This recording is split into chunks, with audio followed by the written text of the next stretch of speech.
2,000 years ago in Jerusalem, Jesus of Nazareth rode down the descent from the Mount of Olives. As he approached the eastern gate, a palm-waving crowd cried, "Hosanna!" and the religious authorities demanded he silence his disciples. But he replied, "I tell you, if these become silent, the stones will cry out." Today, the stones that made up these ancient walls have been revealed by archaeology. It fulfills for our generation Jesus' statement that the stones cry out.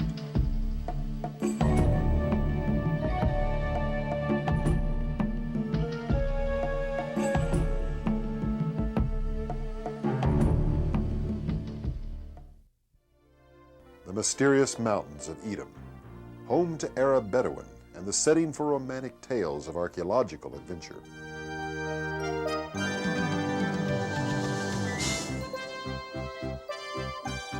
When Indiana Jones ended his last crusade, he came to the treasury building at Petra.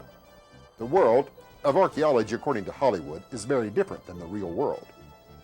When Indiana Jones entered this building, he found a world of vast booby traps. But in the real world, archaeology is not as embellished, but it's no less exciting.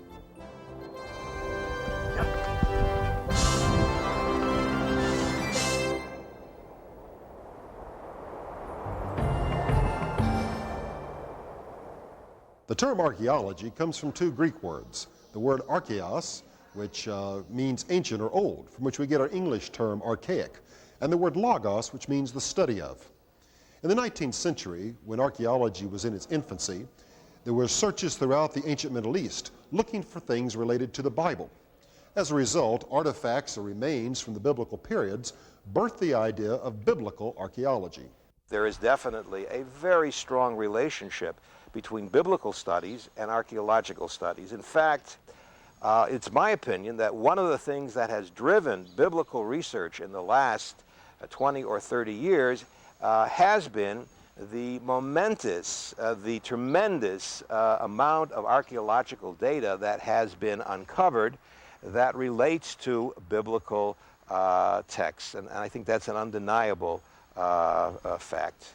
One of the most exciting finds we have ever come across, and no doubt will enter the annals of the archaeology of ancient Israel as one of the most significant epigraphic finds, at least in this century. This monumental royal temple dedicatory inscription from Ekron. The first time we have a monumental inscription with the name of a biblical site and its rulers, most importantly, found in situ, in the place to which it belonged, and in a datable destruction level. Now, you put all that together, and one word comes to mind: unique. This is quite an unusual find. What it does, it simply shows us that we have excavated the correct site. With the finding of this stone, we actually have the proof that this was indeed the ancient biblical site, the Philistine site of Ekron. It's not the obligation of archaeology to thwart the biblical story, but somehow it does. The lives of the kings of Judah are well documented in the Bible, and yet very few inscriptions have been found mentioning their actual names. One rare exception is this funeral inscription of King Uzziah. King Uzziah was an 8th century king. In the book of Isaiah, in the 6th chapter, we read, "In the year that King Uzziah died," Isaiah the prophet said he saw the Lord high and lifted up. Uzziah was a leper, the Bible attests, and therefore he was not buried in the tomb of the kings.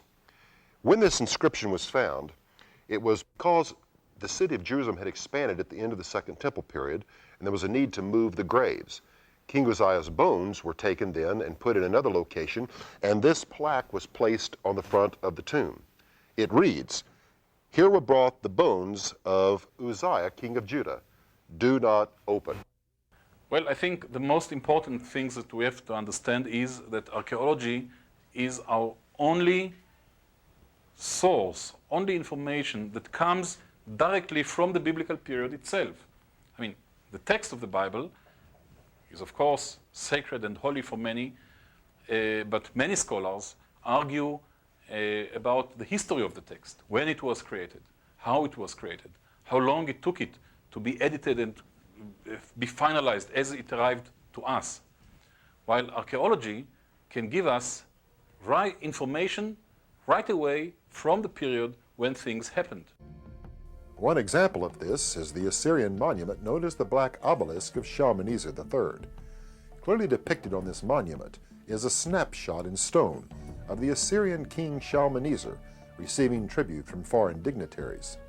The inscription beneath the picture says that this is Jehu, king of Israel, a biblical figure performing an action unrecorded in the Bible. Archaeology deals mainly with material culture, not so much with ideas, philosophy, poetry, wisdom, etc., as we have in the Bible. The Bible is very rich, a full world of thought, intellectual world. Archaeology is limited. It gives us pottery, buildings, fortifications, plans of cities, pattern of settlement, how many sites there were in each period, what was the population size. We can calculate even the population size in places like Jerusalem or in the entire area of Judah or the Kingdom of Israel. We can imagine how many people lived, in what type of settlements they lived, what type of town plan there was, what kind of vessels they used in everyday life, what kind of enemies they had and what kind of weapons they used against these enemies. That means everything that is related to the material aspect of life in the Old Testament period can be described by archaeological finds from this particular period. What were the houses of people like during the Jewish monarchy? We have some answer here in the city of David as we look at a house of Ahiel. Based on the archaeological remains of the house of Ahiel, it is possible to reconstruct a typical four-room house from the period of the Judean monarchy. For instance, in this Talmudic village at Katzrin, this whole room has been restored according to the archaeological record. The remains here are very similar to those in a house at the end of the late Herodian period. With this information, entire ancient interiors can be restored, from living rooms and entries to kitchens equipped with stoves. Despite all of the work that scholars do in interpreting the Bible, the only real new light that we have coming into our study of the Bible is what archaeology provides. Archaeology can also clear up for us some statements in the Bible that may not be well understood. For instance, often we read in the Bible that the elders sat in the gate of the city, or that the king arose and sat in the gate of the city, and that people were presented before him. We read such a statement in the book of Ruth, where Boaz comes and sits at the gate of the city. And with this excavation at Tel Dan, we now have a raised platform with stairs and a canopied pavilion where it is very obvious the king or some noble sat, perhaps with a scepter in his hand, to receive an audience, to make judgment here in the gate of the city. Archaeology sometimes connects the past with the present in an unexpected way. We're standing in a geniza. A geniza is a room that contains damaged or worn manuscripts of the Bible. And this particular geniza is in the synagogue at Masada. As excavators began unearthing the floor of this geniza, they came upon a very amazing find. A crumpled manuscript, 2,000 years old. And when translated, it read a portion of the book of Ezekiel, chapter 37, the vision of the dry bones. Now, Israel at that particular time was just experiencing its new birth as a nation. And here was a herald from the past to the present, from this ancient prophecy of Ezekiel, saying the nation was being restored.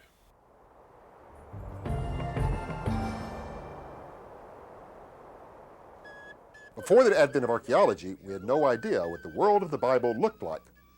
With the discovery, however, of artifacts, reliefs, and paintings, for the first time we were able to picture the world of the patriarchs. From the Egyptian tomb of Beni Hassan, we have a painting from near the time of the patriarchs, showing people from Canaan entering Egypt in a manner similar to their modern-day counterparts. Now archaeology has put these events back into their natural setting, so we understand clearly what it was like in biblical times. To understand how archaeology has improved our vision of the past, consider this 16th century etching by the Dutch master Rembrandt. It depicts Abraham casting out Hagar, but the patriarchal world conceived by Rembrandt was one of stone castles, fur-lined clothing, and even domesticated dogs. By contrast, archaeology has shown that the real world of the patriarchs was more like the lifestyle of desert Bedouin, living in tents. Archaeological texts, like the biblical text in Genesis 18, depict the obligation to show hospitality, killing a goat and serving a meal to strangers. Excavations at Ur, the city which the Bible places as Abraham's home, have revealed his early lifestyle within a commercial metropolis, complete with a pagan temple and its great ziggurat, the remains of which can still be seen today. Such evidence dramatizes the difficult choice Abraham made in exchanging the life of the city for that of the desert. Abraham, as you know, in the book of Genesis, proceeded and to defeat the kings of the north who took his nephew Lot prisoner. And the text says in the book of Genesis, chapter 14, that Abraham came as far as Dan. Now, of course, in those days, the name of the city was Laish and not Dan. And I imagine that the biblical copyist who wrote down, he found the name Laish, he says, who remembers Laish anymore? It's been gone and forgotten. So he says he's put down Dan. The archaeological excavations uncovered actually a great deal of the city of Laish with its very massive fortifications of sloping rampart. And the great surprise in the excavation was to find the gate in the midst of these ramparts.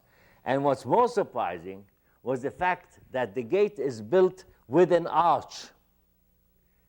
An arch, as we all learned in school, was supposed to have been invented by the Romans. Well, here is an arch in a gate dated at least 2,000 years before the Romans. The remarkable thing about this discovery was that it stands as it was originally built.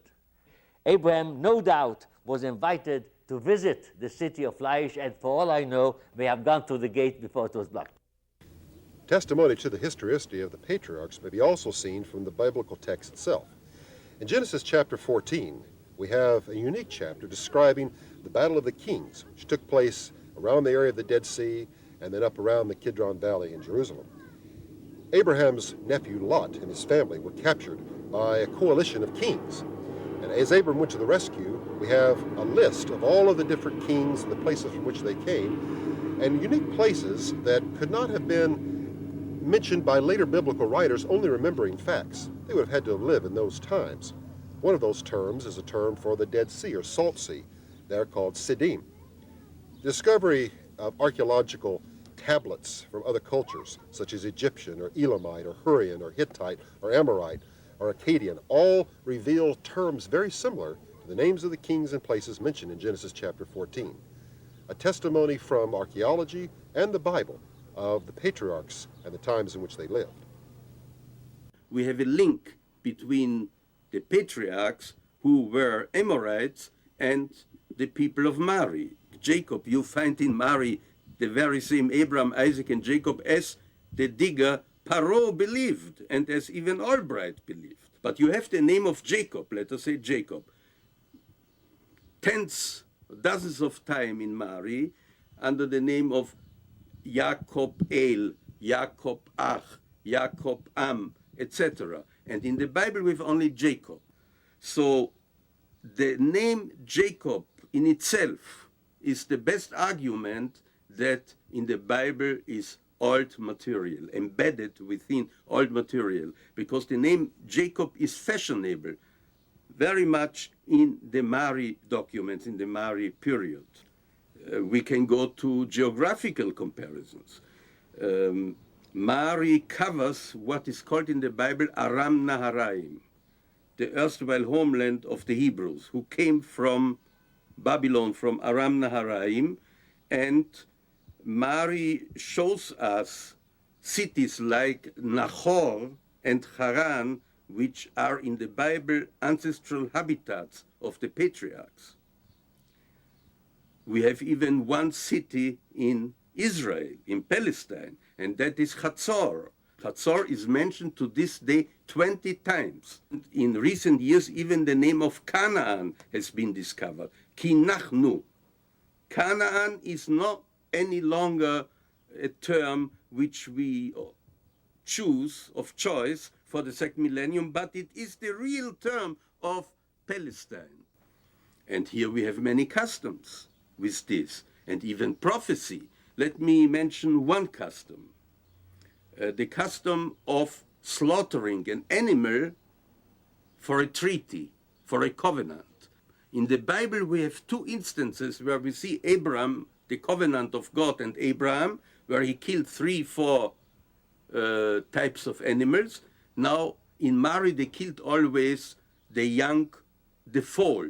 But recently has been discovered a document in Mari where not a young of an ass was killed, but a sheep and a calf, exactly like in the Bible.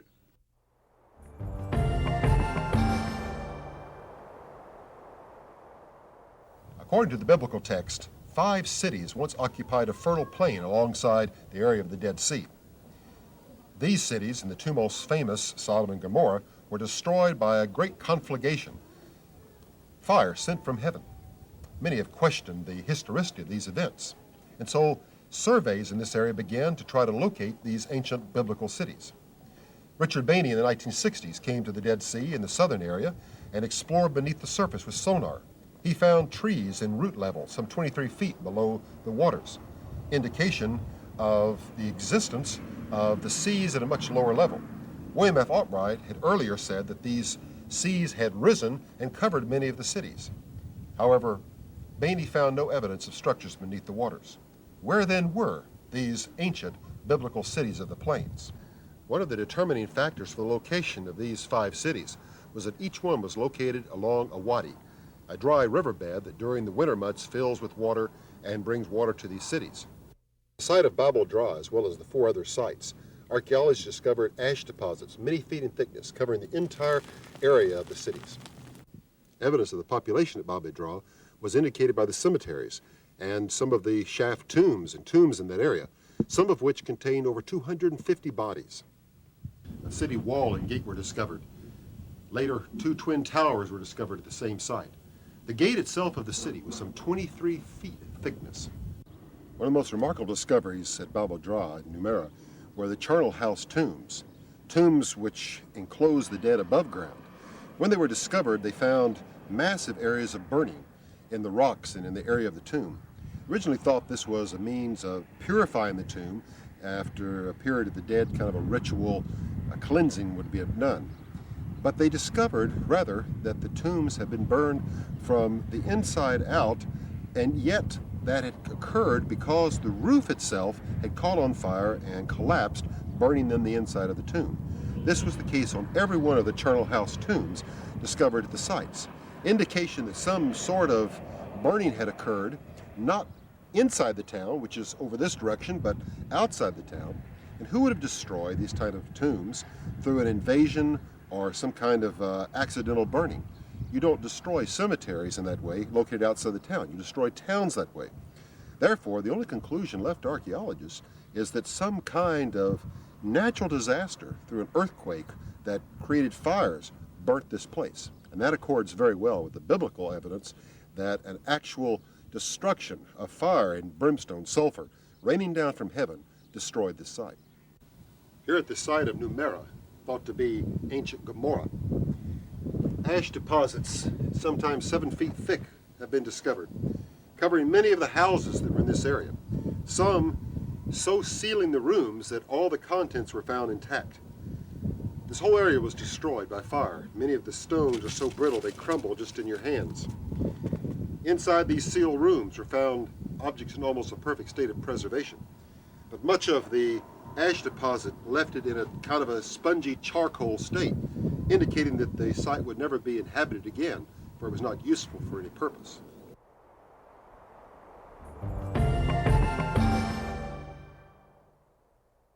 We don't have any evidence in the desert of Sinai to Israelites, living there or wandering there for 40 years. Nothing of this sort was found. And the entire question of the Exodus and the conquest of the country by the Israelites remained very much enigmatic from the archaeological point of view, in spite of the fact that tons of papers and thousands of words were written on this subject by both historians and archaeologists who tried for dozens of years to illustrate this relationship. It is a very difficult issue. We have so many Egyptian analogues of the 13th century that the Exodus looks, of course, it has been exaggerated, but the kernel of it looks historical. We know that Semitic population lived in the land of Goshen. We know from many Egyptian sources. And then we know the Apiru, and Apiru is most likely Hebrew. And the Apiru built the city of Ramses and the city of Pithom. And that is what is said in the Bible. You have material very interesting of the founder of the next dynasty, of the 21st dynasty. He says the following: there were Semitic people in Egypt who endangered the Egyptian, and they made a lobby with faction, let us call it A, with a faction in Egypt to make a rebellion and to dethrone me. But there was faction B, and faction B threw out these elements, that is the Israelites most likely, into the wilderness. And I said Nacht, the new founder of the, he didn't say 21st dynasty, but of this dynasty, became Pharaoh. There is circumstantial evidence that I think lends some weight to what the biblical text tells us about the Exodus. For example, we know in Exodus that when Israel was leaving Egypt, they did not go by the way of the land of the Philistines, but went by another route deeper into the Sinai. Now, up until the last decade, it would have been difficult to know why Israel went by that deeper route into Sinai.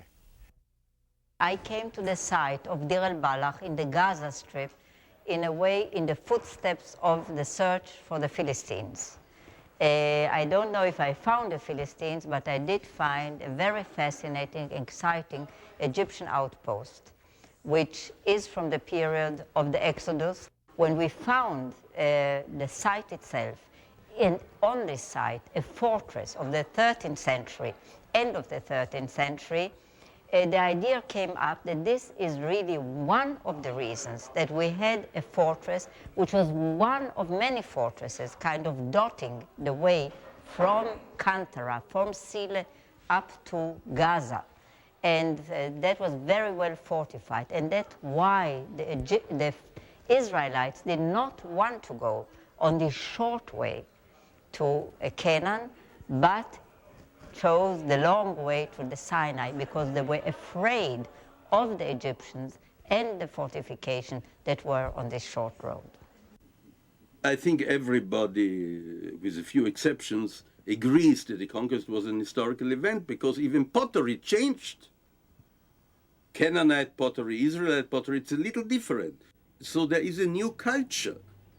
Maybe it's not very well attested, but it seems to be an historical event because Israel became the major nation. When Joshua came to the city of Jericho, he came to a typical Canaanite city, fortified with mud brick walls. Behind me in the tell of old Jericho are possibly the walls from the time of Joshua. The pinkish-colored stones are what remains of those mud brick walls which have been fired by the heat of destruction. And above it we see an ash layer which is indicative of a destruction layer. Very well, possibly the walls from the time of Joshua's invasion and the destruction which followed. In Joshua chapter 7 and 8, we have the account of the Israelite capture of the city of Ai. That's been a problem in biblical archaeology for many years because the site that scholars have identified as Ai of that story has no occupation from the time of the conquest. In fact, there was no occupation there for about 1,000 years from the time of the patriarchs all the way down to the time of the 12th century BC. Our organization, the Associates for Biblical Research, has been doing field work to locate what we believe should be the true site of Ai. So we've been investigating a site called Herbert El Makater, which is about 10 miles north of Jerusalem, also east of El Bira. The new site offers a good possibility of being the site of Ai because it fits the topographical or the geographical requirements of the Bible, and our excavations so far show promise of it being a fortress from the time of Joshua. As far as the geography is concerned, we have to the east of the site of Khirbet el-Makater a very deep wadi or valley called the Wadi Shaban, which would make an excellent hiding place for the ambush force. The account in Joshua 8 speaks about an ambush force that hid to the west of Ai, between Ai and Bethel. In addition to that, we've found evidence for a city wall at the site, and also have found what we believe to be the gate of the site from the time of the conquest. So we even have evidence of fighting there, some evidence of fire. We're told that after the Israelites conquered Ai, they set the city on fire, and as we continue our work, we hope we'll find additional evidence to support the truth of the biblical account. One of the largest tells in all of Israel is Tel Hatzor, yet has been largely unexcavated. The digging season now has stopped, but in 7 previous seasons of excavation under the direction of Amnon ben Tor, extraordinary finds have been coming to light, and even greater finds are expected for the future. He has been excavating the Acropolis of Tel Hatzor, where he has uncovered the palace of the Canaanite kings. It is still uncertain whether these are 1 or 2 palaces. What has been discovered thus far has walls that stand more than 6 feet high. The remains show that it was destroyed in a terrible fire, whose intense heat helped preserve the buildings and relics in a magnificent state. Among the finds have been artifacts, works of art, pottery, architecture, bronze, and ivories. One of the great discoveries here were written documents, 10 of which have been found dating between the 14th and 18th centuries BC. These may be evidence of a Canaanite archive near the palace, the first that will be discovered in Israel.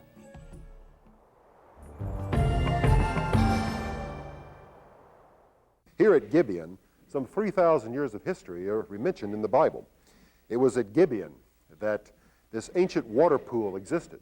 The Bible mentions that one time the tabernacle stood here in the days of David and Solomon. It was to this place that Solomon came and prayed and received wisdom from God. Here Joab and Abner, 2 of David's mighty men, fought a contest. And the Gibeonites played a very important role in the time of Joshua. Later it was because King Saul tried to destroy this place that he and his own house perished on Mount Gilboa. Every archaeologist dreams of finding inscriptional material at his site. On July 21st of 1993, here at the excavation at Tel Dan, just such an inscription was found, an inscription containing very exciting confirmation of a biblical figure.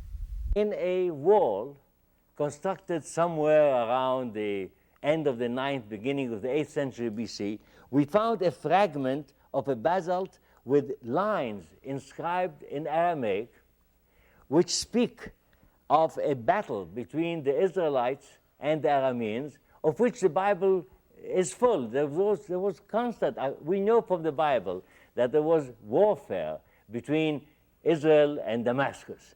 And here apparently is a victorious stele by a king of Damascus. What was very thrilling was to find that he speaks about Melech Yisrael, king of Israel, that he defeated the king of Israel. And then the line begins with the letter Chaf, which is the last letter of the word Melech, and next to it is Beit David, house of David. Now here you have the mention of the house of David in an Aramaic inscription dated to the second half of the 9th century BC, about, 150 years since the days of King David. Later on, the following year, in another season of excavation, we found 2 more pieces. And these 2 pieces link to the original one. And now we can even know the names of the kings. The Melech Israel, the king of Israel he's referring to here, is Jehoram. We have only 2 letters of the name Ram, who is the son of Ahab. And then the king of the house of David is Achaziahu, who is also mentioned in the Bible. The exciting thing is here that you have a historical a stealer, referring to historical events of which the Bible speaks at great length.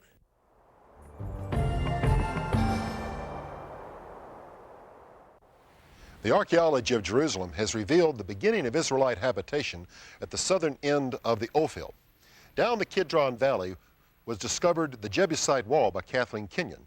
Further on, Warren Shaft was discovered, and then David City surrounding that area. Further down, the Gihon Spring and Hezekiah's water tunnel. The city of David grew northward from the site of the Gihon Spring. The Bible tells us that David captured the city of Jebus by entering through a shaft in the rocks at the base of the wall. After David captured Jebus, he built his own fortress on the remains of the Canaanite settlement. All that remains from that period of David's citadel is this unique stepped structure. This is the palace of Bethsaida that dates to the 10th century BC. I'm now standing in one of the guard rooms of the palace, or one of the service rooms of the palace.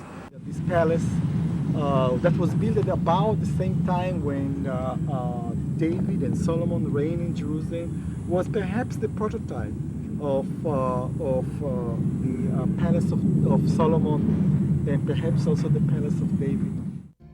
In 701 BC, the Bible tells us that the city of Lachish was destroyed by the Assyrian king Sennacherib.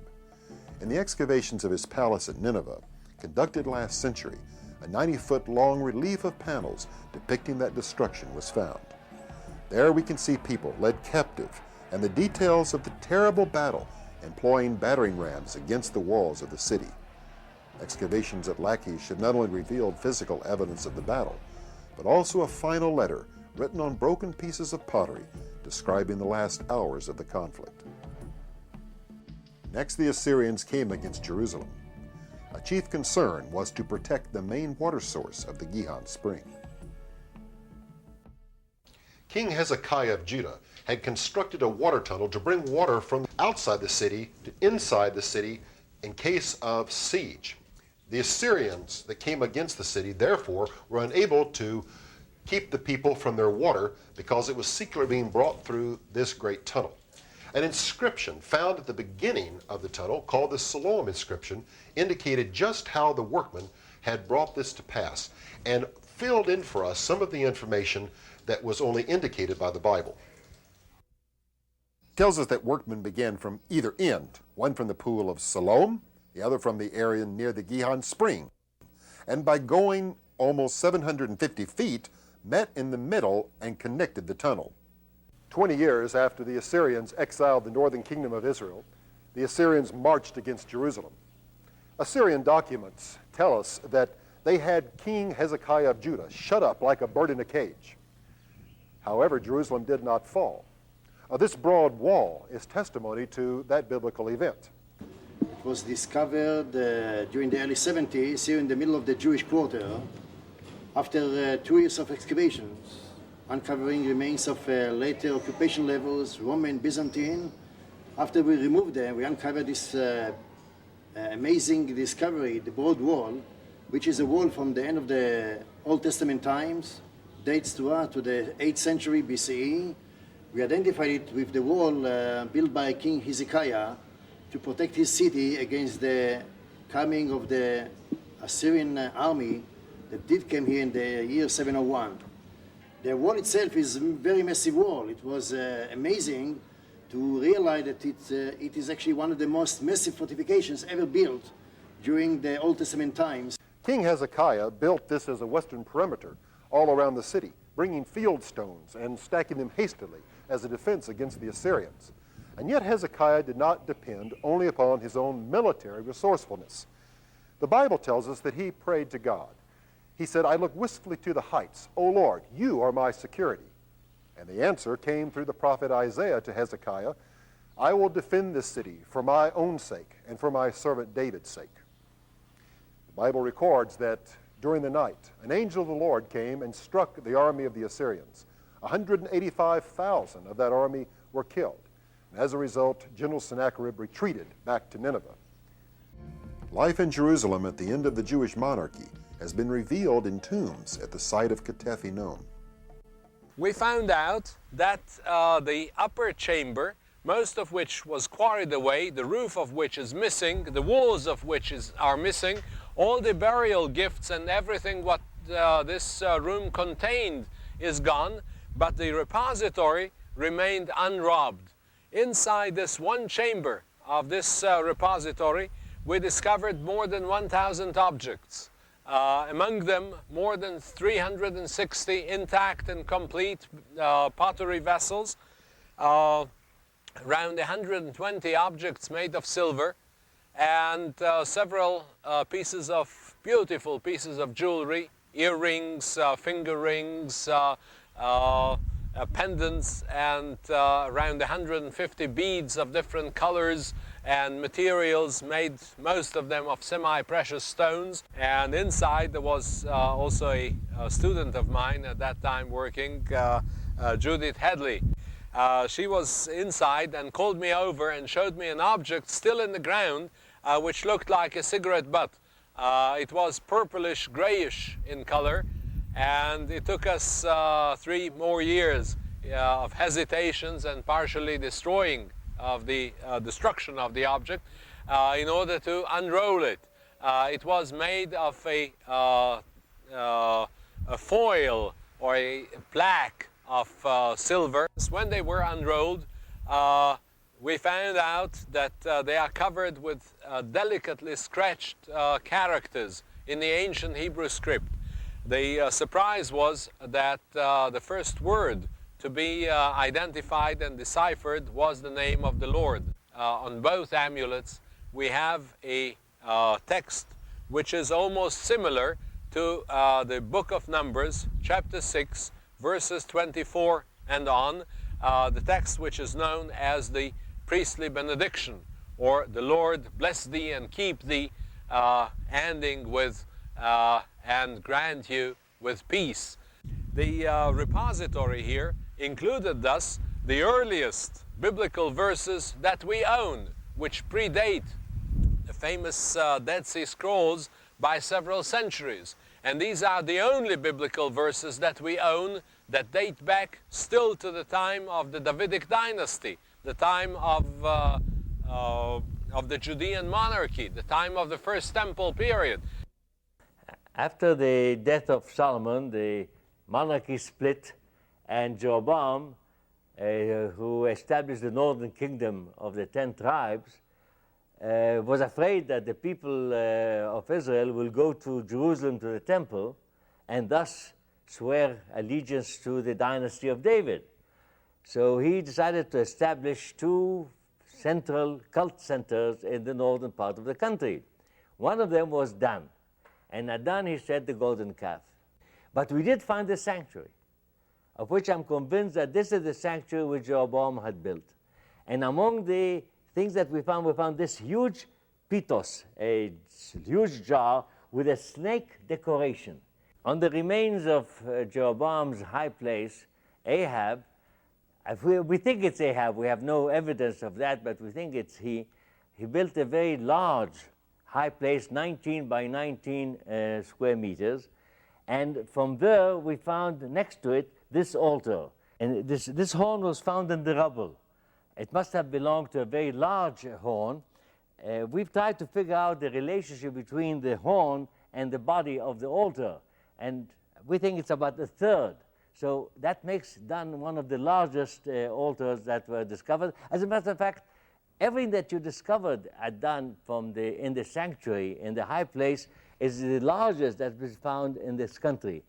And the kings of Israel attached great importance, apparently, to the sanctuary of Dan.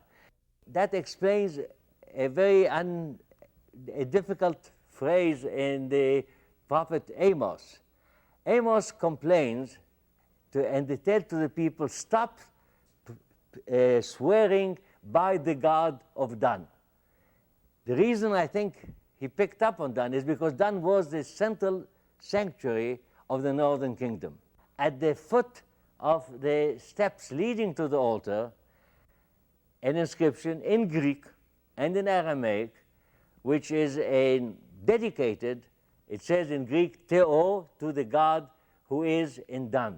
To the God who is in Dan, a man by the name of Zoilos made a vow. And Mr. Zoilos adds a line also in Aramaic, in the vernacular, which was used by the people, and says, in Dan, Zoilos made a vow to the God. So there's no doubt, if anybody had any doubt about it, that we are in the sanctuary of Dan.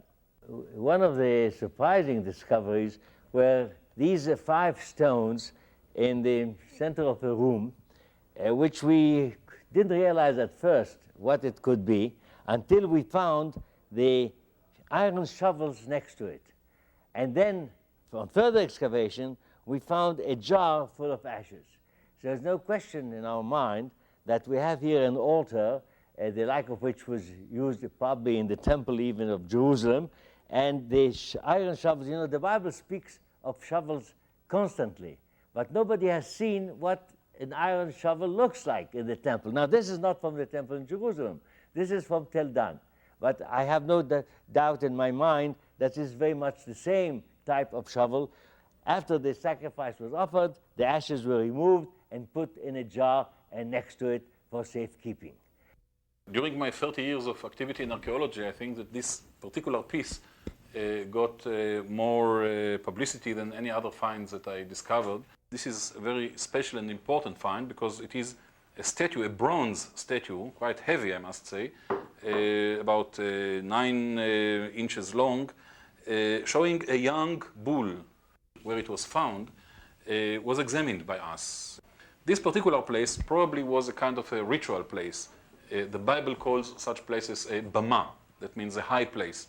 On top of a hill, a high place, surrounded by a stone. There was a stone that can be interpreted as a standing stone, you know, the biblical matzeba. Now, the bronze bull is, of course, of great interest because we know that in the northern kingdom of Israel, the golden calf played a very important role in the temples of Bethel and Dan. In none of these places, the calves were not found, of course, but we have at Dan, we have the temple, it's a great shrine of Dan, where we assume that the golden calf was once standing. The fact that we find such a beautiful bull in a site which perhaps is related to ritual, to cult, to religious practice of Israelites in this early period is of great significance to the history of this religious symbol in Israel. The idolatry of such sites as Dan in the north spread to Jerusalem in the south. As a result, the fall of the Judean monarchy was assured. Archaeology has revealed the evidence of cultic practice during those days. Well, we are standing in the site of the Israelite Tower, uncovered in the early 70s, about 15 meters below ground level. Probably this is the middle gate mentioned in the book of Jeremiah. It became the headquarters of the Babylonian army when they assault of the city. They captured part of the city, they moved their headquarters to this point, to the middle gate, and from here they finished the destruction of the city of Jerusalem in the year 586 BCE. Here on the floor, down below here, we uncovered remains of the destruction of Jerusalem. It seemed that the Babylonian army stood or camped outside the city, shoot arrows and projectile and everything against the city, and it's all fell down here just at the base of the wall on the floor. We found here about 20 centimeters of ashes in the destruction layer, and we were surprised to find here several arrowheads. 2 of them I'm holding here in my hands, typical of those days. Well, here you can see in front of you a model of a battering ram, that the same one depicted in the palace of Sennacherib in Nineveh, that show us the destruction of the city of Lachish in the year 701 BC. The same battering ram were used by the Babylonian army here on the siege of the walls of Jerusalem. Here in the city of David, we find in the destruction layer from the Babylonian destruction of Jerusalem in 586, a burnt house, and next to it a house of bullae. Bullae are small clay seal impressions that were used to secure papyrus documents that were given as letters of exchange. Hardened by the fire, these clay bullae were stamped impressions revealing the names of individuals. 51 were found in this room, and one of those had the name of Gemaryahu, son of Shaphan, one of the scribes of King Jehoiakim, mentioned in the book of Jeremiah. Another bullae bore the name of Baruch, the scribe of Jeremiah the prophet, who penned the biblical book. A close inspection of this boule brought a surprise when it was discovered to still bear the fingerprint of the ancient scribe.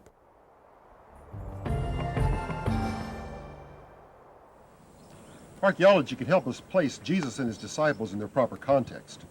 Here at the ancient site of Bethsaida, we come to a city that was very prominent in the whole story of Jesus.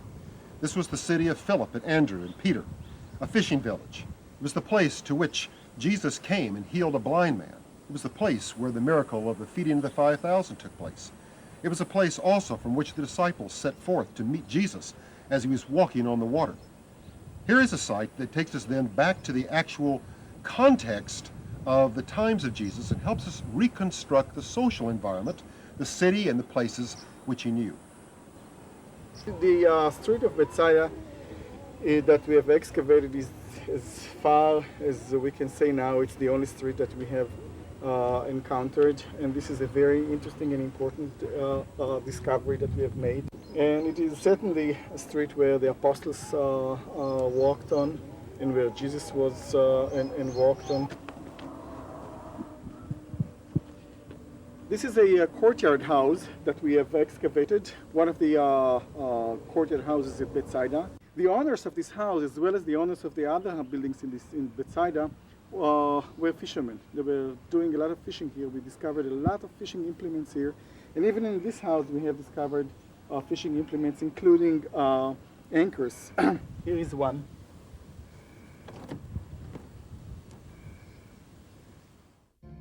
An unexpected glimpse of the lifestyle of Jesus and his disciples appeared in the late 1980s when the Sea of Galilee receded during a dry season.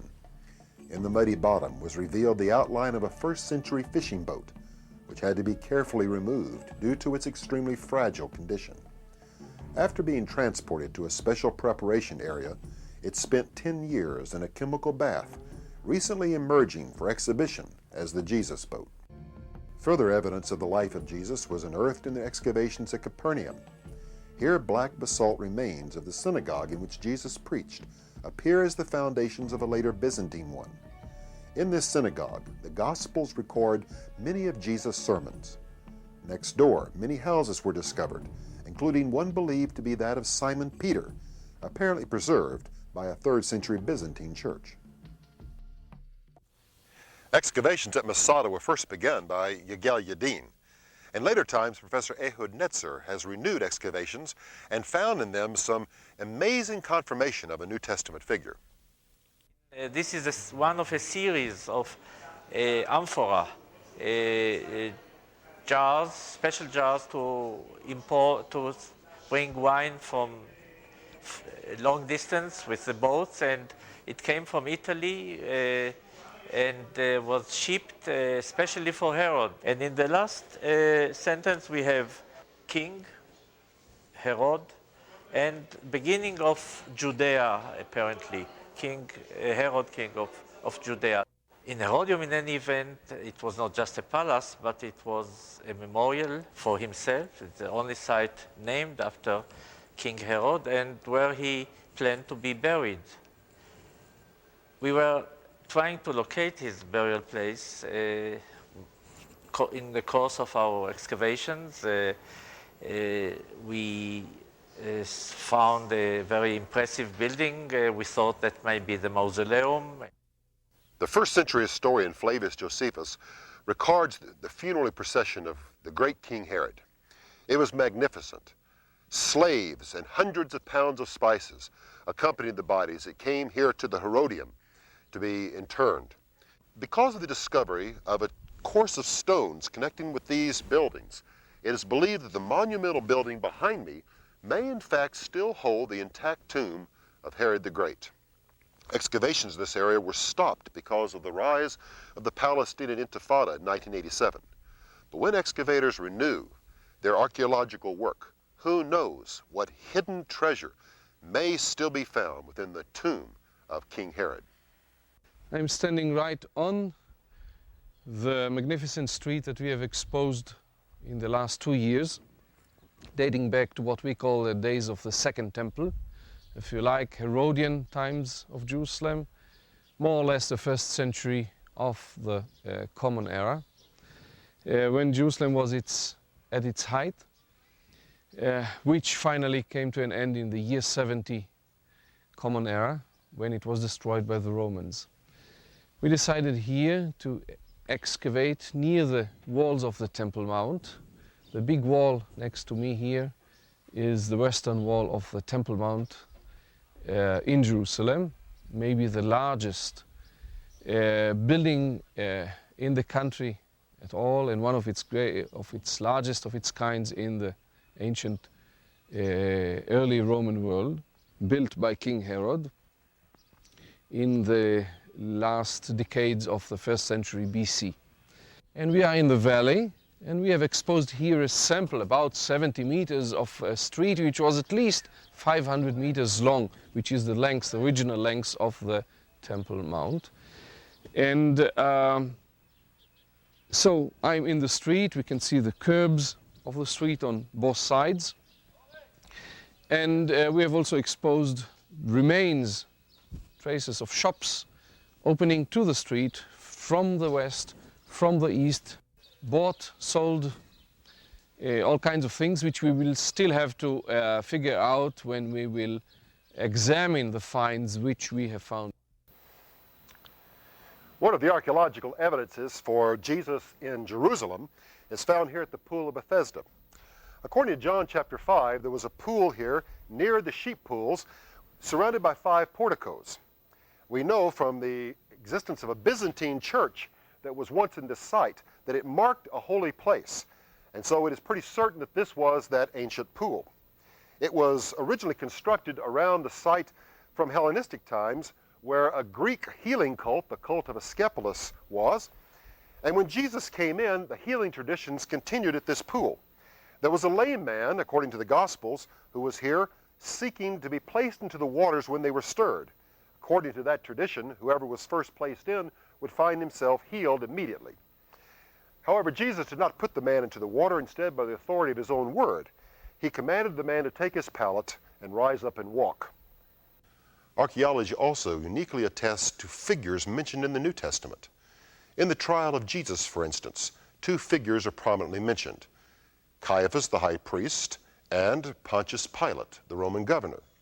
In Jerusalem, the ossuary containing the bones of Caiaphas was discovered, and in Caesarea, a stele mentioning Pontius Pilate.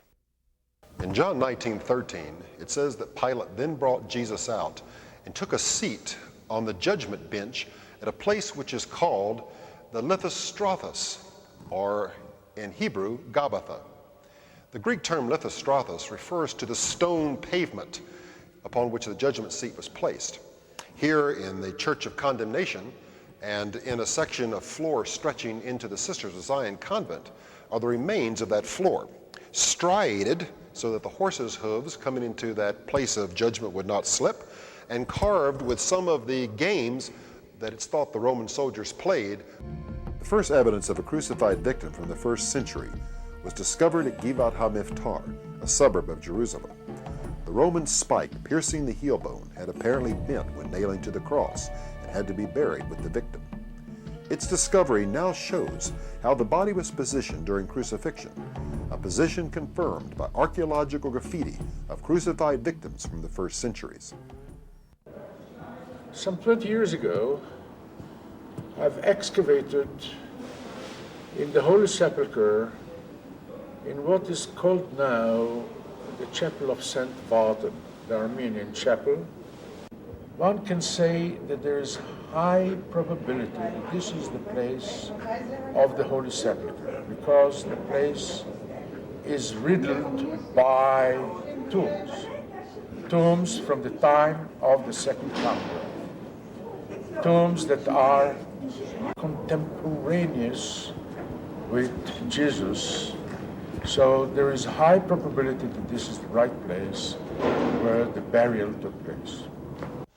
Within the Holy Sepulchre Church today is still preserved a portion of the escarpment of Mount Calvary called Golgotha, the place of the skull. Behind me is a portion of that rock still protruding, and beyond that is a portion preserved which reveals part of the crack made by the earthquake, which according to the Gospels occurred when Jesus was crucified. But the tomb in which Jesus was laid was not a niche type or kolkim tomb, but an arcosolium, which had an arch and then room at the head and at the feet. Rolling stones like those that sealed the tomb of Jesus may still be found in parts of Jerusalem today. Stones like this would have weighed several tons, and across it would have been stretched several bands containing a seal, the seal of Roman authority, which no power on earth would tamper with unless they sought to challenge Rome itself.